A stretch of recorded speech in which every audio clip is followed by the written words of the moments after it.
In the late Viking Age, Norse sailors pushed farther west than Europe had ever recorded, riding clinker-built ships across the North Atlantic.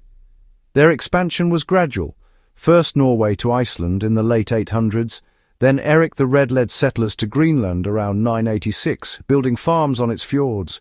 Not long after, a merchant, Bjarni Herjolfsson, was blown off course. He sighted unknown coasts to the west, but did not land. His tale lit the spark. Around the year 1000, Leif Erikson bought Bjarni's ship and set out from Greenland, following that rumour of western lands. The sagas describe three landfalls. First was Helluland, the land of flat stones, likely Baffin Island, cold, rocky and uninviting. Southward lay Markland, the land of forests, probably Labrador, dense with timber prized in treeless Greenland.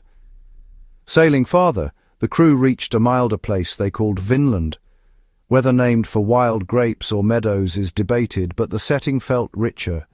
Archaeology anchors this story at Lens-aux-Meadows, on Newfoundland's tip, where Norse builders raised turf-walled halls and a simple forge. There, iron was smelted from bog ore, and rivets and nails were worked, clear signs of Norse technology far from Scandinavia. Timbers cut with metal tools, ring pins and distinctive house layouts match Greenland-Iceland designs, dating to about the year 1000. The sagas also mention encounters with indigenous peoples, whom they called Skraelingjar. Exchanges could be tense, sometimes trade, sometimes conflict. Those communities, ancestors of Inuit and First Nations, already knew these coasts intimately. Norse visitors were newcomers on their shores. Why didn't Vinland become a permanent colony? Distance from Greenland was great, ships were few, and resistance and priorities at home weighed heavily. Vinland voyages likely continued seasonally for timber and exploration, but the base camp was short-lived, perhaps a couple of decades.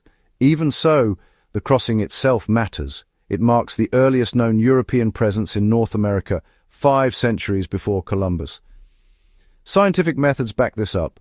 Radiocarbon dating, wood species analysis, and tool marks align with a Norse occupation around 1000 to the 1020s. By then, Greenlandic Norse stayed connected to the wider North Atlantic world, but Vinland remained an outpost at the edge of possibility. Today you can walk the reconstructed halls at Lens-aux-Meadows, where turf walls and iron slag whisper of ocean daring. So when did Vikings enter America? Around the year 1000, reaching Newfoundland after Helluland and Markland, leaving artifacts and architecture behind. Their brief foothold did not last, but it proved the North Atlantic could be crossed, and it stitched Vinland into the human map.